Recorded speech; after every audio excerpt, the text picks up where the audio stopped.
أعوذ بالله من الشيطان الرجيم. بسم الله الرحمن الرحيم. ياسين والقرآن الحكيم إنك لمن المرسلين على صراط مستقيم تنزيل العزيز الرحيم لتنذر قوما ما أنذر آباؤهم فهم غافلون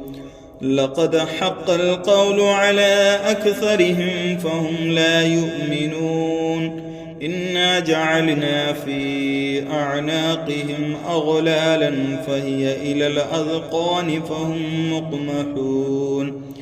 وجعلنا من بين أيديهم سدا ومن خلفهم سدا فأغشيناهم فهم لا يبصرون وسواء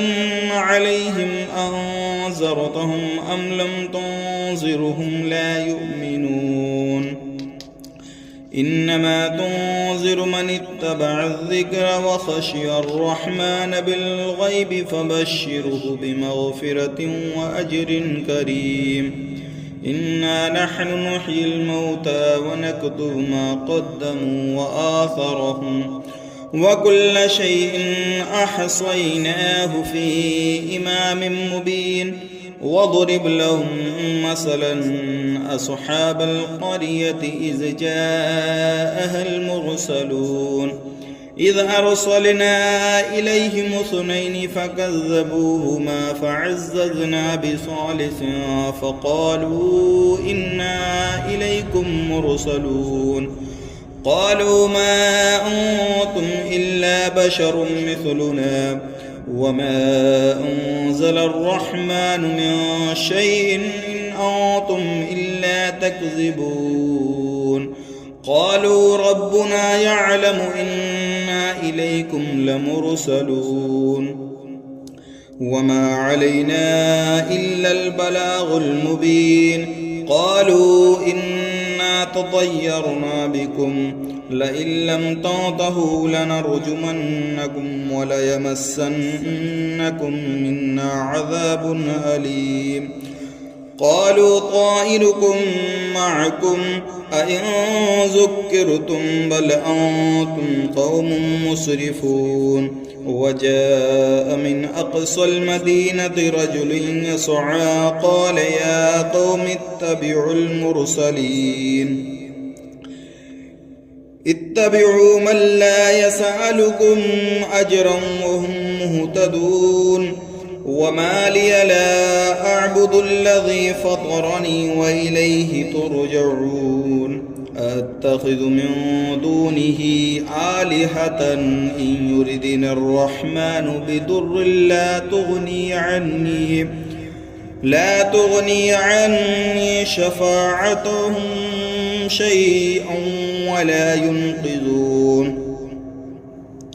إني إذا لفي ضلال مبين إني آمنت بربكم فاسمعون قيل ادخل الجنة قال يا ليت قومي يعلمون بما غفر لي ربي وجعلني من المكرمين وما أرسلنا على قومه من بعده من جند من السماء وما كنا منزلين إن كانت إلا صيحة واحدة فإذا هم خامدون يا حسرة على العباد ما يأتيهم من رسول إلا كانوا به يستهزئون ألم يروا كم أهلكنا قبلهم من القرون أنهم إليهم لا يرجعون وإن كل لما جميع لدينا محضرون وآية لهم الأرض الميتة أحييناها وأخرجنا منها حبا فمنه يأكلون وجعلنا فيها جنات من نخيل وأعناب وفجرنا فيها من العيون ليأكلوا من ثمره وما عملته أيديهم أفلا يشكرون سبحان الذي خلق الأزواج كلها مما تنبت الأرض ومن أنفسهم ومما لا يعلمون وآية لهم الليل نسلخ منه النهار فإذا هم مظلمون والشمس تجري لمستقر لها ذلك تقدير العزيز العليم والقمر قدرناه منازل حتى عاد كالعرجون القديم لا الشمس ينبغي لها أن تدرك القمر ولا الليل سابق النهار وكل في فلك يسبحون وآية لهم أنا حملنا ذريتهم في الفلك المشحون وخلقنا لهم من مثله ما يركبون وإن نشأ نغرقهم فلا صريخ لهم ولا هم ينقذون إلا رحمة منا ومطاعا إلى حين وإذا قيل لهم اتقوا ما بين أيديكم وما خلفكم لعلكم ترحمون وما تأتيهم من آية من آيات ربهم إلا كانوا عنها معرضين وإذا قيل لهم أنفقوا مما رزقكم الله قال الذين كفروا للذين آمنوا أنطعم من لو يشاء الله أطعمه إن أنتم إلا في ضلال مبين ويقولون متى هذا الوعد إن كنتم صادقين ما ينظرون إلا صيحة واحدة تأخذهم وهم يخصمون ولا يستطيعون توصية ولا إلى أهلهم يرجعون ونفخ في الصور فإذا هم من الأجداث إلى ربهم ينصلون قالوا يا ويلنا من بعثنا من مرقدنا هذا ما وعد الرحمن وصدق المرسلون إن كانت إلا صيحة واحدة فإذا هم جميع لدينا محضرون فاليوم لا تظلم نفس شيئا ولا تجزون إلا ما كنتم تعملون إن أصحاب الجنة اليوم في شغل فاكهون هم وأزواجهم في ظلال على الأرائك متكئون لهم فيها فاكهة ولهم ما يدعون سلام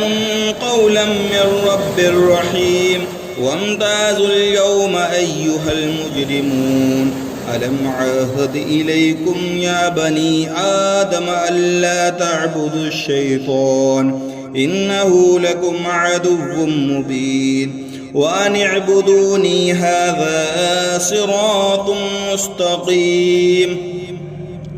ولقد أضل منكم جبلا كثيرا أفلم تكونوا تعقلون هذه جهنم التي كنتم توعدون اصلوها اليوم بما كنتم تكفرون اليوم نختم على أفواههم وتكلمنا أيديهم وتشهد أرجلهم بما كانوا يكسبون ولو نشاء لطمسنا على أعينهم فاستبقوا الصراط فأنى يبصرون ولو نشاء لمسخناهم على مكانتهم فما استطاعوا مديا ولا يرجعون ومن نعمره ننكسه في الخلق أفلا يعقلون وما علمناه الشعر وما ينبغي له إن هو إلا ذكر وقرآن مبين لينذر من كان حيا ويحق القول على الكافرين أولم يروا أنا خلقنا لهم مما عملت أيدينا أنعاما فهم لها مالكون وذللناها لهم فمنها ركوبهم ومنها يأكلون ولهم فيها منافع ومشارب أفلا يشكرون واتخذوا من دون الله آلهة لعلهم ينصرون لا يستطيعون نصرهم وهم لهم جند محضرون فلا يحزنك قولهم إنا نعلم ما يسرون وما يعلنون أولم ير الإنسان أنا خلقناه من نطفة فإذا هو خصيم مبين وضرب لنا مثلا ونسي خلقه قال من يحيي العظام وهي رميم قل يحيي الذي أنشأها أول مرة وهو بكل خلق عليم الذي جعل لكم من الشجر الأخضر نارا فإذا أنتم منه توقدون أوليس الذي خلق السماوات والأرض بقادر على أن يخلق مثلهم بلى وهو الخلاق العليم إنما أمره إذا أراد شيئا أن يقول له كن فيكون فسبحان الذي بيده ملكوت كل شيء وإليه ترجعون أعوذ بالله من الشيطان الرجيم بسم الله الرحمن الرحيم الرحمن علم القرآن خلق الإنسان علمه البيان الشمس والقمر بحسبان والنجم والشجر يسجدان والسماء رفعها ووضع الميزان ألا تطغوا في الميزان وأقيموا الوزن بالقسط ولا تخسروا الميزان والأرض وضعها للأنام فيها فاكهة والنخل ذات الأكمام والحب ذو العصف والريحان فبأي آلاء ربكما تكذبان خلق الإنسان من صلصال كالفخار وخلق الجان من مارج من نار فبأي آلاء ربكما تكذبان رب المشرقين ورب المغربين فبأي آلاء ربكما تكذبان مرج البحرين يلتقيان بينهما برزخ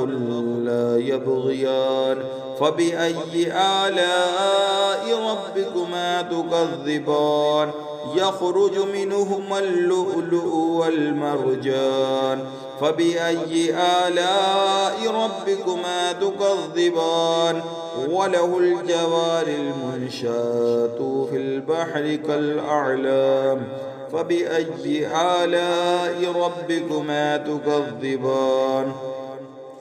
كل من عليها فان ويبقى وجه ربك ذو الجلال والإكرام فبأي آلاء ربكما تكذبان يسأله من في السماوات والأرض كل يوم هو في شأن فبأي آلاء ربكما تكذبان سنفرغ لكم أيها الثقلان فبأي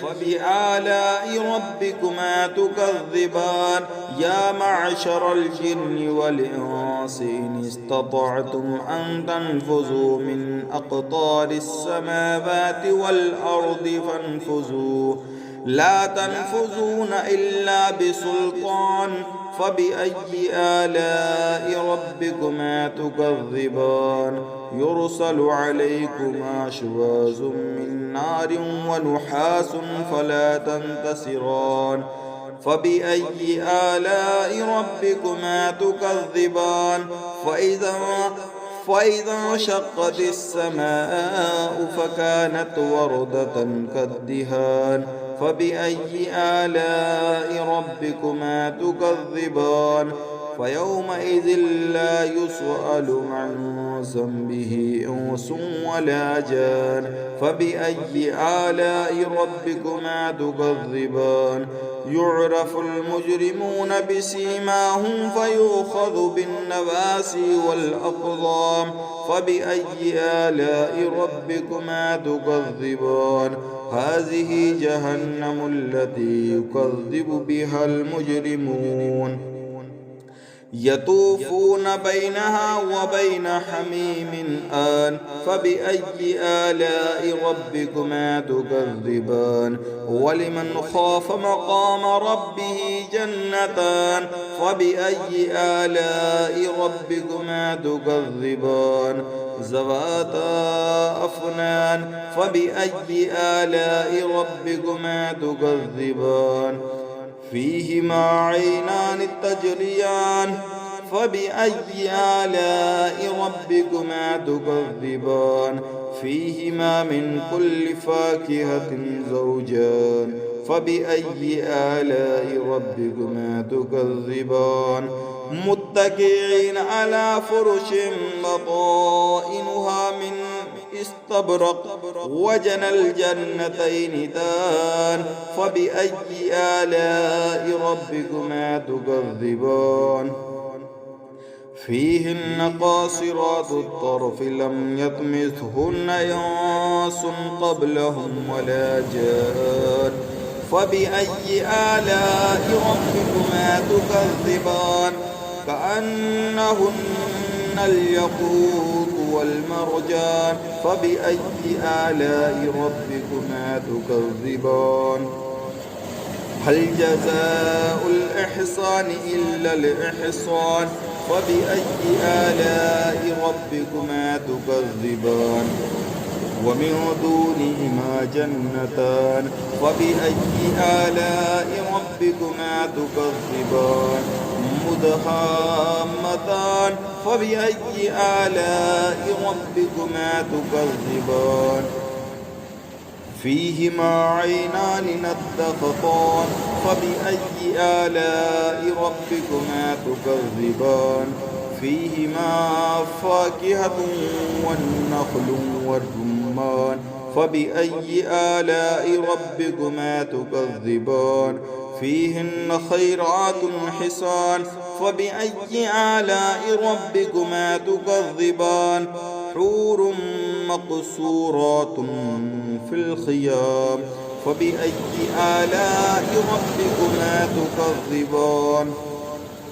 لم يطمثهن إنس قبلهم ولا جان فبأي آلاء ربكما تكذبان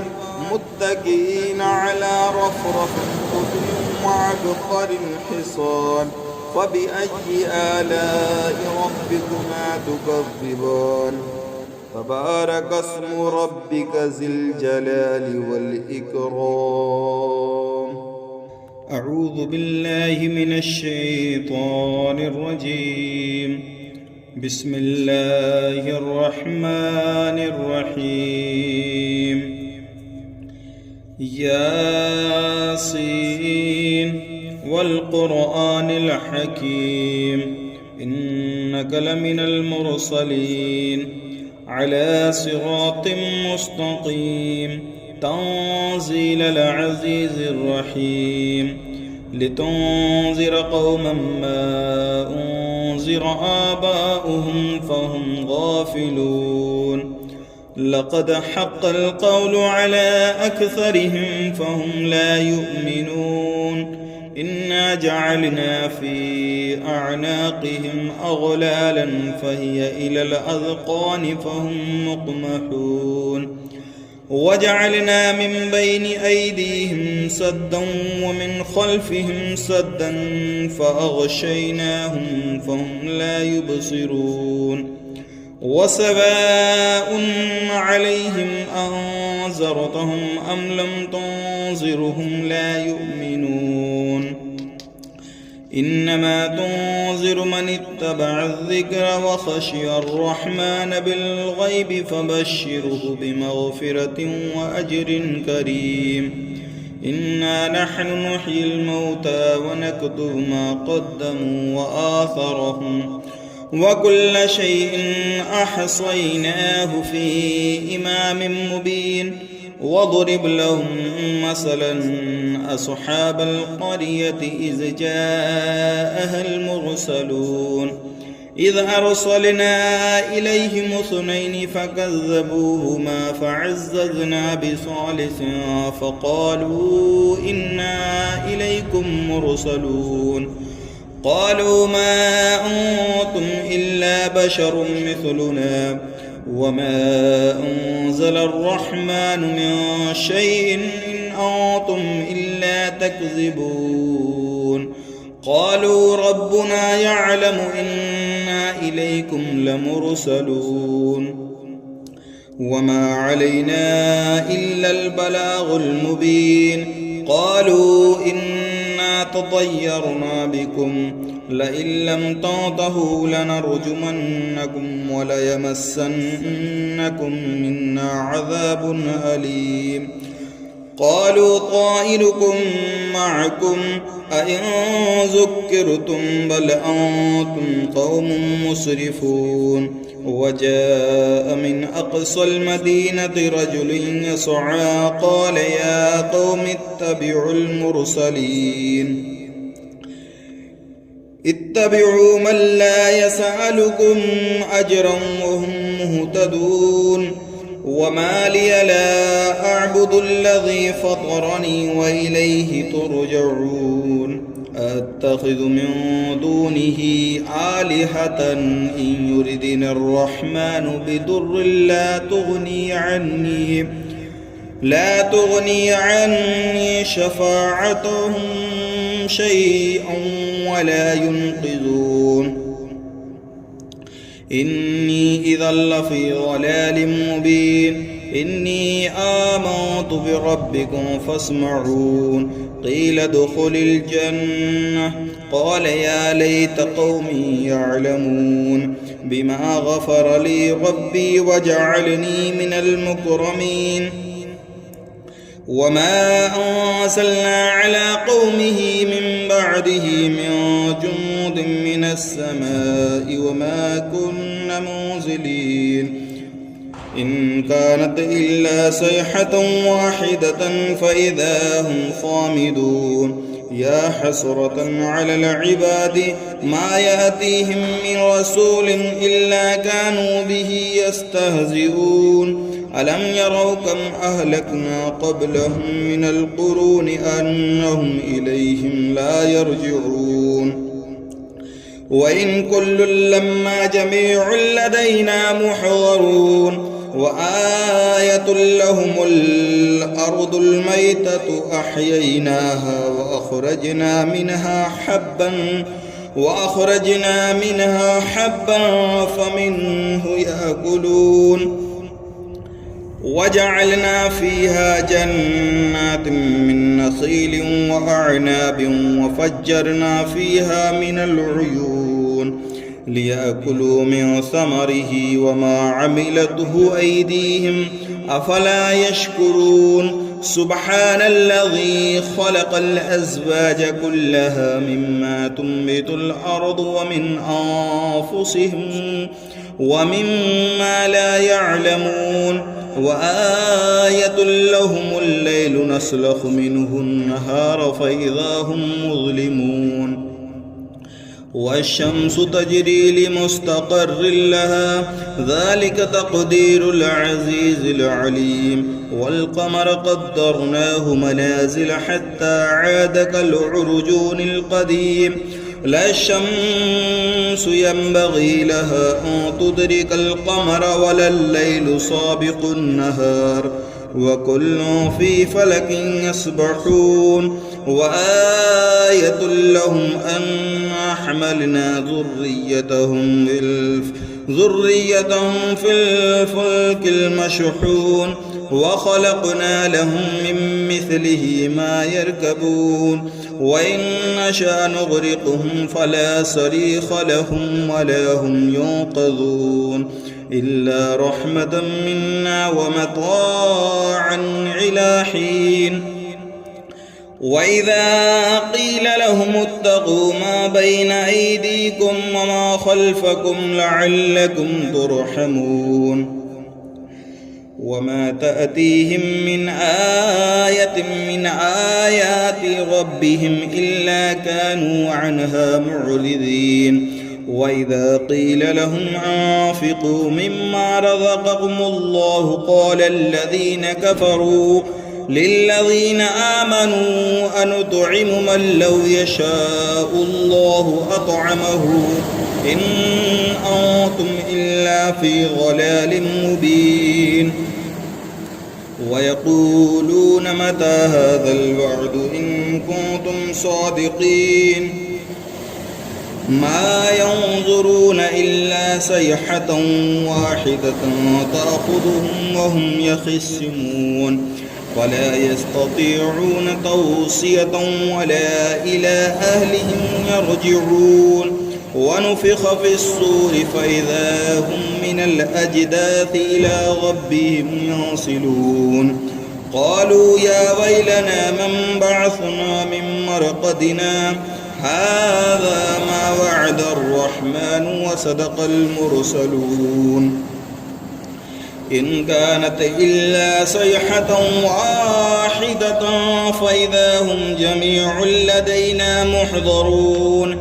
فاليوم لا تظلم نفس شيئا ولا تجزون إلا ما كنتم تعملون إن أصحاب الجنة اليوم في شغل فاكهون هم وأزواجهم في ظلال على الأرائك متكئون لهم فيها فاكهة ولهم ما يدعون سلام قولا من رب رحيم وامتازوا اليوم أيها المجرمون ألم عاهد إليكم يا بني آدم ألا تعبدوا الشيطان إنه لكم عدو مبين وأن اعبدوني هذا صراط مستقيم ولقد أضل منكم جبلا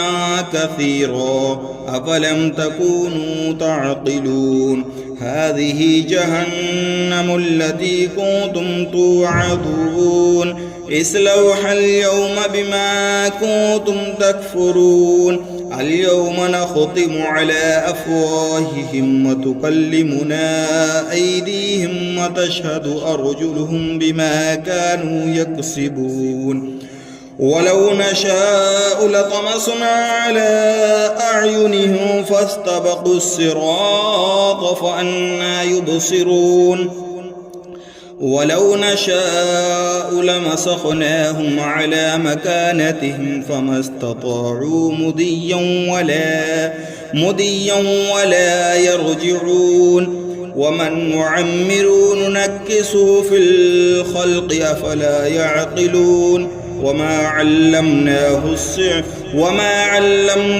الشعر وما ينبغي له إن هو إلا ذكر وقرآن مبين لينذر من كان حيا ويحق القول على الكافرين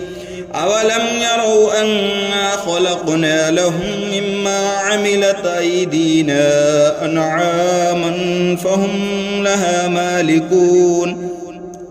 وذللناها لهم فمنها ركوبهم ومنها يأكلون ولهم فيها منافع ومشارب أفلا يشكرون واتخذوا من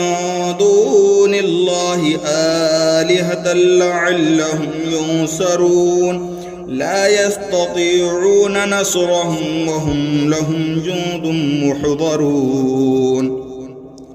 فلا يحزنك قولهم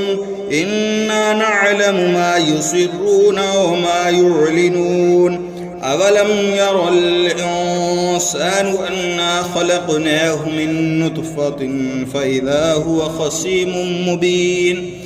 وضرب لنا مثلا ونسي خلقه قال من يحيي العظام وهي رميم قل يحيي الذي أنشأها أول مرة وهو بكل خلق عليم الذي جعل لكم من الشجر الأخضر نارا فإذا أنتم منه توقدون أوليس الذي خلق السماوات والأرض بقادر على أن يخلق مثلهم بلى وهو الخلاق العليم إنما أمره إذا أراد شيئا أن يقول له كن فيكون فسبحان الذي بيده ملكوت كل شيء وإليه ترجعون. أعوذ بالله من الشيطان الرجيم. بسم الله الرحمن الرحيم. الرحمن علم القرآن خلق الإنسان علمه البيان الشمس والقمر بحسبان والنجم والشجر يسجدان والسماء رفعها ووضع الميزان ألا تطغوا في الميزان وأقيموا الوزن بالقسط ولا تخسروا الميزان والأرض وضعها للأنام فيها فاكهة والنخل ذات الأكمام والحب ذو العصف والريحان فبأي آلاء ربكما تكذبان خلق الإنسان من صلصال كالفخار وخلق الجان من مارج من نار فبأي آلاء ربكما تكذبان رب المشرقين ورب المغربين فبأي آلاء ربكما تكذبان مرج البحرين يلتقيان بينهما برزخ لا يبغيان فبأي آلاء ربكما تكذبان يخرج منهما اللؤلؤ والمرجان فبأي آلاء ربكما تكذبان وله الجوار المنشآت في البحر كالأعلام فبأي آلاء ربكما تكذبان كل من عليها فان ويبقى وجه ربك ذو الجلال والإكرام فبأي آلاء ربكما تكذبان يسأله من في السماوات والأرض كل يوم هو في شأن فبأي آلاء ربكما تكذبان سنفرغ لكم أيها الثقلان فبأي آلاء ربكما تكذبان يا معشر الجن والإنس إن استطعتم أن تنفذوا من أقطار السماوات والأرض فانفذوا لا تنفذون إلا بسلطان فبأي آلاء ربكما تكذبان يرسل عليكما شواظ من نار ونحاس فلا تنتصران فبأي آلاء ربكما تكذبان فإذا انشقت السماء فكانت وردة كالدهان فبأي آلاء ربكما تكذبان فيومئذ لا يسأل عن ذنبه إنس ولا جان فبأي آلاء ربكما تكذبان يعرف المجرمون بسيماهم فيؤخذ بالنواسي والأقدام فبأي آلاء ربكما تكذبان هذه جهنم التي يكذب بها المجرمون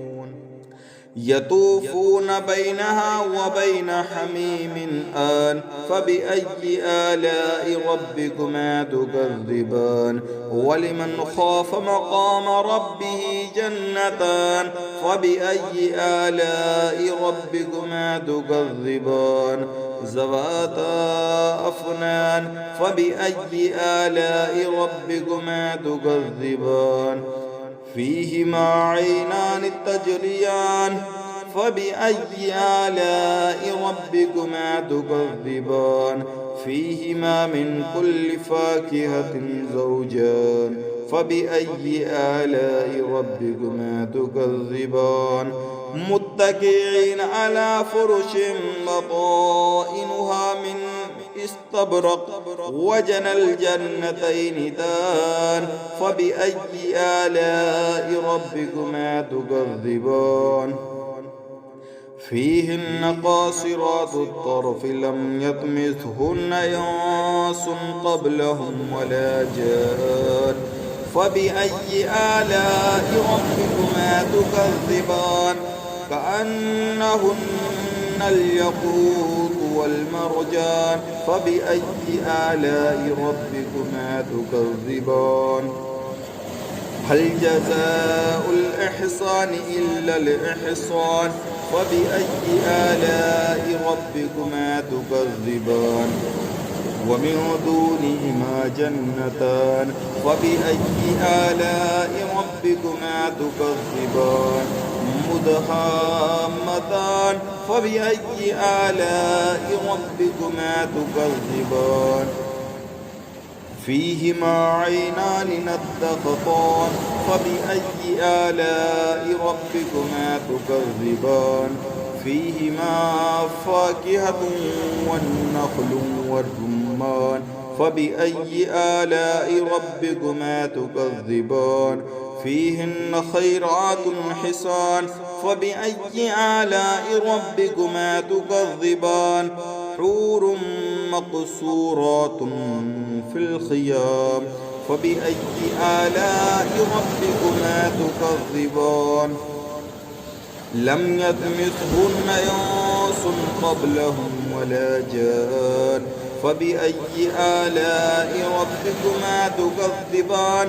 متكئين على رفرف خضر وعبقر حصان فبأي آلاء ربكما تكذبان تبارك اسم ربك ذي الجلال والإكرام